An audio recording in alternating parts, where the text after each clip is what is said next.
নমস্কার, আপনারা দেখছেন জেলার খবর, সঙ্গে রয়েছে আমি সুপর্ণা। শুরুতে যে গুরুত্বপূর্ণ খবরের দিকে নজর রাখবো। বেলগাছিয়ায় ভয়াবহ অগ্নিকাণ্ড, এক পরিত্যক্ত গোডাউনে আগুন লেগেছে বলেই জানা গিয়েছে। আবারও জানিয়ে রাখি, বেলগাছিয়ায় ভয়াবহ অগ্নিকাণ্ড, পরিত্যক্ত গোডাউনে আগুন লেগেছে। দমকলের 12টি ইঞ্জিন ঘটনাস্থলে পৌঁছে আগুন নিয়ন্ত্রণে আনার চেষ্টা করছে। এই বিষয় নিয়ে আমরা কথা বলবো। আমাদের সঙ্গে সরাসরি লাইভে রয়েছেন আমাদের প্রতিনিধি অভ্রদীপ। দেখো, যেমনটা জানতে চাইছি যে বেলগাছিয়া ইতিমধ্যেই ভয়াবহ অগ্নিকাণ্ডের ঘটনা ঘটে গিয়েছে। দমকলের 12টি ইঞ্জিন মজুদ রয়েছে সেখানে পরিস্থিতি নিয়ন্ত্রণে আনার জন্য। এই মুহূর্তে ঠিক কি পরিস্থিতি রয়েছে জানো আমাদের?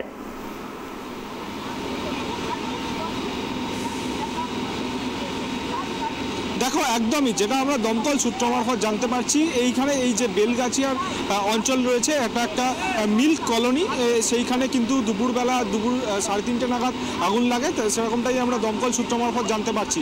তার পরবর্তীকালে দমকলে খবর দেওয়া হয় এবং দমকলের আধিকারিকরা আসেন। প্রথমে 8টি ইঞ্জিন এসে পৌঁছায় দমকলের, তারপরে আরও ইঞ্জিনের সংখ্যা বাড়ানো হয়েছে। এই মুহূর্তে 12টি ইঞ্জিন কিন্তু এখানে কাজ চালাচ্ছে। তোমাকে ছবিটা দেখাতে বলবো ক্যামেরা পার্সন দেবরাজকে। দেখতে পাচ্ছ তুমি, দমকলের আধিকারিকরা কিন্তু এখানে কাজ চালাচ্ছেন, দ্রুত গতিতে কাজ চলছে দমকলের। এবং তার পাশাপাশি তোমাকে বলে রাখবো যে দেখা যাচ্ছে যে ফ্লোরটায় মূলত আগুন লেগেছে সেখানে মূলত কিন্তু পরিত্যক্ত জিনিসপত্রই থাকতো, এবং ওপরের ফ্লোরটা হচ্ছে সরকারি কর্মচারীদের একটা অফিস। সেখানে এই যে এখানকার স্থানীয় যারা লোক রয়েছেন তারা যারা জানাচ্ছেন যে এই অফিসে আজকে কোনো রকম কেউ উপস্থিত ছিলেন না, তার জন্য কিন্তু ভেতরে কোনো রকম কোনো কেউ ছিলেন না। যখন এই আগুন লাগার ঘটনা ঘটে তখন কিন্তু এই বিল্ডিংয়ের ভেতরে কোনো রকম কোনো লোকজন ছিলেন না, তার জন্য কিন্তু একটা বাড়তি সুবিধা হয়েছে। ভেতরে যেহেতু কেউ ছিলেন না তার জন্য কিন্তু দমকলের আধিকারিকদের কাজ করতে অনেকটা সুবিধা হয়েছে। তুমি দেখতে পাচ্ছ এই মুহূর্তে যে ছবি দেখাচ্ছে ক্যামেরা পার্সন দেবরাজ, এখানে এখানে জল দেওয়ার কাজ চালাচ্ছেন দমকলের আধিকারিকরা। এবং এই যে বাড়ি রয়েছে এই বিল্ডিংটার উত্তপ্ত হয়ে উঠেছে। ভেতর থেকে কুলিং ডাউন প্রসেস না করলে কিন্তু এই বাড়িতে যে কোনো সময় দুর্ঘটনা ঘটতে পারে। এবং তুমি দেখতে পাচ্ছ সেই ছবি যে এখানে দমকলের আধিকারিকরা এখানে কাজ চালিয়ে যাচ্ছেন তারা।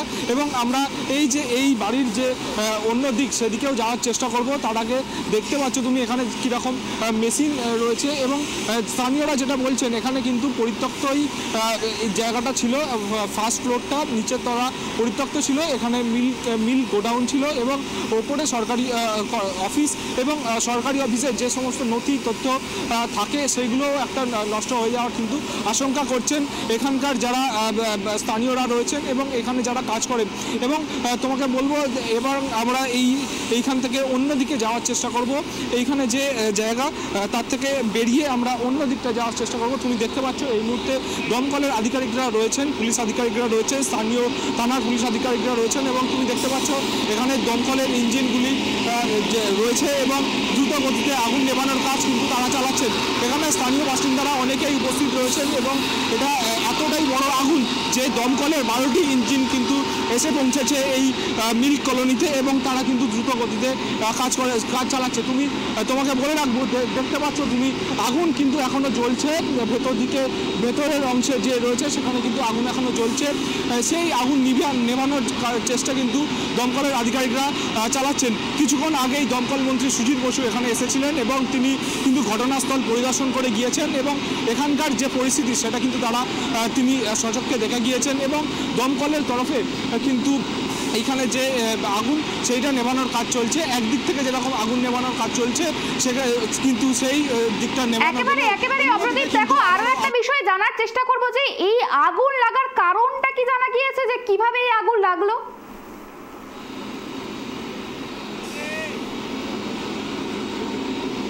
দেখো, এই আগুন কিভাবে লাগলো সেটা কিন্তু তদন্ত সাপেক্ষ বিষয়। এখনো পর্যন্ত সেটা দমকলের তরফে বলা হচ্ছে না কিভাবে আগুন লেগেছে। প্রথম প্রায়োরিটি তাদের কাছে এই যে ভয়াবহ আগুন লেগেছে সেই আগুনটা নিয়ন্ত্রণে আনা। তার পরবর্তীকালে তারা পরবর্তী তদন্ত করে দেখবেন কিভাবে আগুন লাগলো। সবথেকে বড় কথা হচ্ছে এই ফ্লোরে যে সরকারি কর্মচারীদের যে ফ্লোর রয়েছে সেই ফ্লোরে আজকে কেউ উপস্থিত ছিলেন না।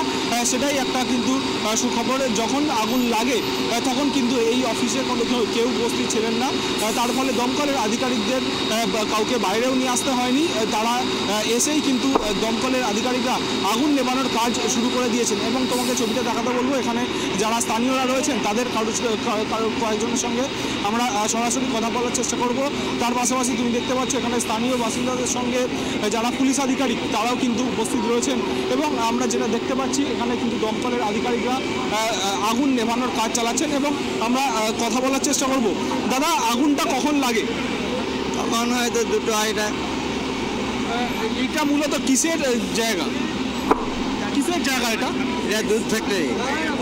ওপরে বিধানায় প্রতিষ্ঠানে এখানে সেকেন্ডারি বলে এটা দুধ ফ্যাক্টরি।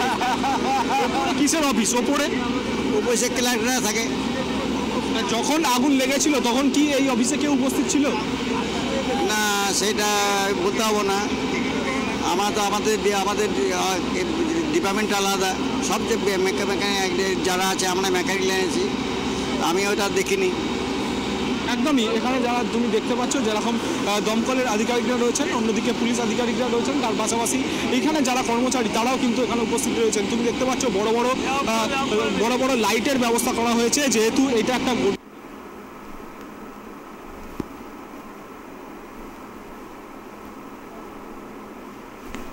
যান্ত্রিক ত্রুটির জন্য যোগাযোগ বিচ্ছিন্ন হয়ে গিয়েছে। আবারও জানিয়ে রাখি, বেলগাছিয়ায় ভয়াবহ অগ্নিকাণ্ড।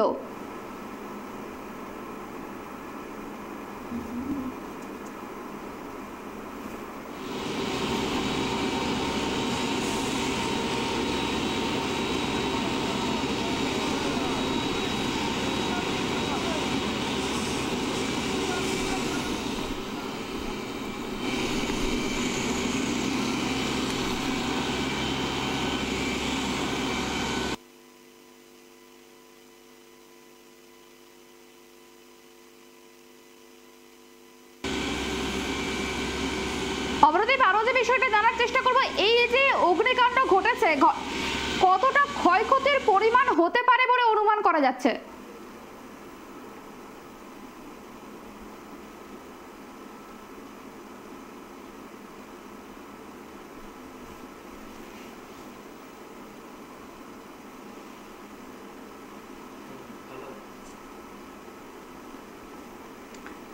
যান্ত্রিক ত্রুটির জন্য বাহ্যিক পদার্থ কিন্তু এখানে থাকতো মিল্ক কলোনি। মিল্কের দুধের যেটা প্যাকেটজাত প্লাস্টিক কিন্তু এখানে বোঝাই করা ছিল, তার থেকেই কিন্তু এই ভয়াবহ আগুন লেগেছে। এবং যেহেতু দাহ্য পদার্থ ছিল এখানে, তার জন্যই কিন্তু এই যে অগ্নিকাণ্ড তার এতটা ভয়াবহতা বেড়েছে। তার পাশাপাশি তোমাকে বলে রাখবো যে এই যে প্রথম ফ্লোরে আগুনটা লেগেছে, যেখানে পরিত্যক্ত জিনিসপত্র থাকতো, তার ওপরেই কিন্তু সরকারি ক্লার্কদের অফিস। সেখানে কিন্তু সরকারি নথিপত্র থাকে, সেইগুলো কোনোরকম কোনো ক্ষতি হয়েছে কিনা সেটা কিন্তু পরবর্তী সময় দমকলের আধিকারিকরা খতিয়ে দেখবেন এবং পরবর্তীকালে দমকলের আধিকারিকরা তদন্ত করে দেখবেন এখানে কিভাবে আগুন লাগলো। এখন দমকল আধিকারিকদের প্রথম প্রায়োরিটি হচ্ছে এই আগুন নিভিয়ে আনা। এই আগুন নিভিয়ে আনতে দমকল আধিকারিকদের মূলত যেটা বেগ পেতে হচ্ছে, একদিকে যখন আগুন নিভিয়ে তারা অন্যদিকে যাচ্ছেন, তখন কিন্তু আবার যেখানে আগুন নিভিয়ে গেছিলেন সেখানে কিন্তু আবারও আগুন লেগে যাচ্ছে। সেটাই কিন্তু দমকল আধিকারিকদের কাছে মূলত সেটাই প্রধান চ্যালেঞ্জ হয়ে উঠেছে, কিভাবে পুরো জায়গাটাকে কুল ডাউন করা যায়, পুরো জায়গাটার আগুনটা নিভিয়ে ফেলা যায়। আমাদের ক্যামেরার সামনেই ধরা পড়লো যে একদিকে যেরকম আগুন নিভিয়ে যখন দমকল আধিকারিকরা অন্য একটি জায়গায় গেলেন আগুন নেভানোর জন্য, সেখানে পূর্ববর্তী জায়গায় কিন্তু আবারও আগুন লেগে উঠলো। দুদিকের বিষয়টাই কিন্তু খেয়াল রাখতে হচ্ছে দমকল আধিকারিকদের। তার পাশাপাশি তোমাকে বলে রাখবো যে ফায়ার ব্রিগেডের তরফে প্রথমে 8টি ইঞ্জিন আসলেও তার পরবর্তীকালে আরও ইঞ্জিনের সংখ্যা বাড়ানো হয়েছে। 12টি ইঞ্জিনের সংখ্যা বাড়ানো, 12টি ইঞ্জিন কিন্তু ইতিমধ্যেই কাজ করছে এখানে। তার পাশাপাশি তোমাকে বলে রাখবো, আমরা কিছুক্ষণ আগে ফায়ার ব্রিগেডের যারা অফিসার রয়েছেন, কর্তব্যরত অফিসার রয়েছেন, তাদের সঙ্গে কথা বলছিলাম। তারা যেটা জানাচ্ছিলেন যে এই বিল্ডিংটা ভয়াবহ পর্যায়ে রয়েছে, যেহেতু এত বড় একটা আগুন লেগে গিয়েছে, তার জন্য এই বিল্ডিং বিল্ডিংয়ের যে দেওয়ালগুলি রয়েছে সেগুলো কিন্তু অত্যন্ত গরম হয়ে গিয়েছে, তার ফলে সেটা কিন্তু যে কোনো সময় একটা দুর্ঘটনা ঘটতে পারে, সেটাও কিন্তু মাথায় রাখছেন দমকল আধিকারিকরা। তার পাশাপাশি তোমাকে বলে রাখবো এইখানে যে দেওয়ালগুলি রয়েছে সেই দেওয়ালগুলিকেও কিন্তু জল দেওয়া হচ্ছে, সেখানেও কিন্তু কুল ডাউন প্রসেস করা হচ্ছে। ছবিটা দেখাতে বলবো ক্যামেরাম্যান দেবরাজকে। দেখতে পাচ্ছ তুমি এখানে কিন্তু ধোঁয়া উঠছে, এখানে যে কাঠের যে ফ্রেমগুলো ছিল সেই ফ্রেমগুলো কিন্তু একেবারে ভস্মীভূত হয়ে গিয়েছে। তার পাশাপাশি এই এলাকাটা যেহেতু একটা কলোনি অঞ্চল, তার জন্য এখানে পুরোটাই কিন্তু অন্ধকার হয়ে রয়েছে, তার ফলে কিন্তু এখানে যে বড় বড় হ্যালোজেন লাইট সেগুলো কিন্তু লাগানো হয়েছে দমকলের তরফে। তুমি দেখতে পাচ্ছ যে কতটা ভয়াবহ আগুন লেগেছিল। এখনও কিন্তু ভেতরে কিন্তু পকেট ফায়ার রয়ে গিয়েছে, বিভিন্ন জায়গায় কিন্তু পকেট ফায়ার রয়েছে। দমকল আধিকারিকদের তরফে কিন্তু এই যে ভেতরে দমকল আধিকারিকরা যাতে প্রবেশ করতে পারেন তার জন্য কিন্তু দমকল আধিকারিকরা বিভিন্ন প্রোটেক্টিভ গিয়ার্স পরে, তারা কিন্তু মুখে মাস্ক পরে অক্সিজেন সিলিন্ডার নিয়ে দমকল আধিকারিকরা ভেতরে প্রবেশ করেছেন এবং তারা কিন্তু সেখানে আগুন নেভানোর কাজ ইতিমধ্যেই চালাচ্ছেন। একদিকে যখন আগুন নেভাচ্ছেন দমকলের আধিকারিকরা, তখন কিন্তু অন্যদিকে আবারও আগুন জ্বলে উঠছে, সেখানে কিন্তু আবারও ফিরে আসতে হচ্ছে দমকল আধিকারিকদের এবং সেখানে কিন্তু আবারও আগুন নেভানোর কাজ চালাতে হচ্ছে। দমকল মন্ত্রী সুজিত বসু এসেছিলেন এইখানে কিছুক্ষণ আগেই, তিনি যেমনটা বলে গিয়েছেন যে পূর্ণাঙ্গ তদন্ত হবে কিভাবে এই আগুন লাগলো, তার পাশাপাশি দমকল আধিকারিকরা যে ভালো কাজ করছেন, পরবর্তীকালে যদি আরও বেশি ইঞ্জিনের প্রয়োজন হয় সেটাও কিন্তু নিয়ে আসা হবে, তেমনটাই কিন্তু জানিয়ে গিয়েছেন রাজ্যের দমকল মন্ত্রী সুজিত বসু। একেবারে অনেক ধন্যবাদ অপ্রদীপ, তুমি আমাদের সঙ্গে থাকো। আপাতত তোমাকে ধন্যবাদ। যেমনটা জানা গেল যে এই মুহূর্তে কিন্তু বেলগাছিয়া চরম পর্যায়ে পৌঁছে গিয়েছে, কারণ সেখানে কিন্তু দাউ দাউ করে আগুন জ্বলছে, আগুন নেভানোর কাজ চালাচ্ছে দমকলের 12টি ইঞ্জিন। তবে আগুনের ভয়াবহতা এতটাই বেশি যে দমকল কর্মীদের রীতিমতো বেগ পেতে হচ্ছে আগুন নেভাতে।